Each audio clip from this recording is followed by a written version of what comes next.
लेकिन हाँ, डीपी में गलतियाँ बहुत है, ये मैं कह सकती हूँ। एग्जिस्टिंग बिल्डिंग पे रिजर्वेशन डालना, हमारे एग्जिस्टिंग रोड नहीं दिखाना, हमारे तालाब नहीं दिखाना, ये सब कंप्लेंट मेरे कान में नहीं हुआ है तो बिल्कुल उसकी सज़ा सभी को मिलनी चाहिए, जो इसके जिम्मेदार हैं। हर एक के कोई ना कोई होते ही है, तो उनका ही फ़ायदा हो ऐसी बात ऐसा आरोप लगाना ये वगैरह मुझे नहीं मालूम। उन्होंने उनके पास कुछ ऐसा पुख्ता सबूत होंगे।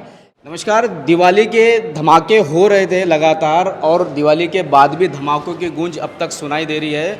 विधायक प्रताप सरनाईक ने जहाँ स्कूल आरक्षण को लेकर के शंका जताई कि स्थानीय नेता के दबाव में रिजर्वेशन की जगह राहुल एजुकेशन सोसाइटी और विल्फ्रेड को दिया गया है, और साथ ही मीरा भाईंदर शहर का डीपी प्लान पब्लिश किया गया है और उसको लेकर के लोगों में काफ़ी शंकाएं आशंका है। लोग अपनी शिकायत करने जाए तो कहाँ जाए। इस वक्त मेरे साथ में इन मुद्दों पे बात करने के लिए विधायक गीता जैन है। आइए उनसे जानते हैं। गीता जी, ये बताइए कि जिस तरीके से डीपी प्लान पब्लिश हुआ है, लोगों को अगर अपनी राय रखना है तो उसके लिए वो थाना तो नहीं जा सकते ना। मैंने अभी अभी उसके लिए सजेशन दिया है कि एक टेबल और उन्हीं का एक आदमी यहाँ बैठे सजेशन ले, क्योंकि वो थाना नहीं जा सकता है। उन्होंने ऑनलाइन का भी सिस्टम नहीं रखा है, या तो ऑनलाइन का भी सिस्टम चालू करवाएं, एक टेबल यहाँ भी रखे और उसका सीसी हमारे कमिश्नर साहब को भी दे, क्योंकि उनके भी लूप में रहना ज़रूरी है। शहर आखिर उनको देखना है, तो एक कॉपी यहाँ की ऑफिस के लिए भी रहे सीसी। इस तरह का मेरा सूचन है, तो बहुत जल्दी मुझे लगता है कि उस पर अमल कर दिया जाएगा। लेकिन इस डीपी प्लान में नरेंद्र मेहता समर्थकों का सबसे ज़्यादा प्रभाव नज़र आ रहा है।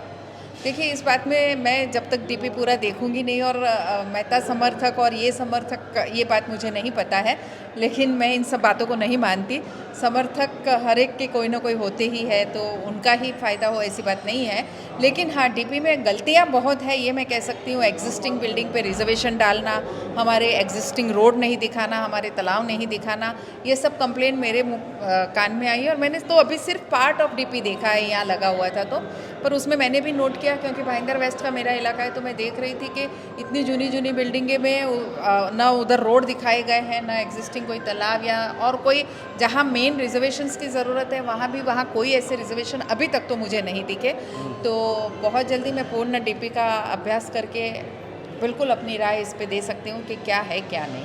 अच्छा, दूसरा, जिस तरीके से विधायक प्रताप सरनाईक ने पत्र लिख करके कहा कि स्थानीय नेता और कुछ अधिकारियों ने मिलकर के निजी बिल्डर को, अपना निजी शिक्षण सम्राट को ज़मीन बेच दी है, उसे रद्द किया जाए, क्या कहेंगे आप उस पर? देखिए, अगर ऐसा कुछ हुआ है और अगर ऐसी कोई चीज़ें हुई है जो न्याय में, कानून में नहीं है या रूल में नहीं है, और अगर ऐसा कुछ हुआ है तो बिल्कुल ऐसा होना चाहिए वापस कि हम यहाँ रूल लागू पड़े। मैं उस बात से सहमत हूँ कि जो रूल है वो तो सबके लिए सेम है।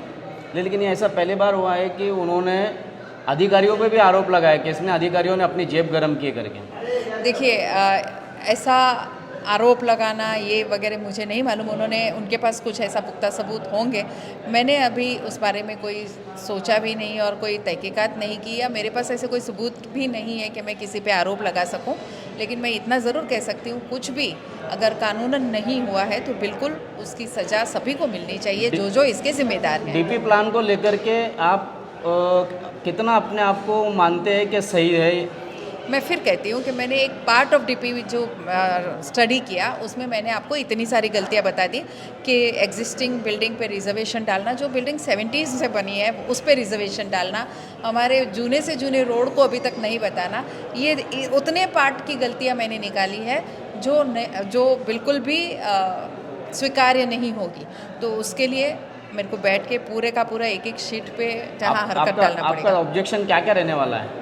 जहाँ जहाँ ऐसी गलती हुई है बिल्कुल रहने वाला है। आपको एग्जांपल दूँ तो जैसल पार्क में गार्डन का रिजर्वेशन हटाने की बात हुई थी, वो हुआ है कि नहीं वो देखना पड़ेगा, क्योंकि वो बिल्डिंग बनने के बाद रिजर्वेशन तब डाला गया था, तो ये डीपी में उसको निकल जाना चाहिए। ऐसे कम से कम 10 ऐसी जगह है जो बिल्डिंग बन के ओसी आने के बाद उन पर रिजर्वेशन डाला गया है। अब वही गलती वापस जो पार्ट मैंने देखा है उसमें दोहराई गई है।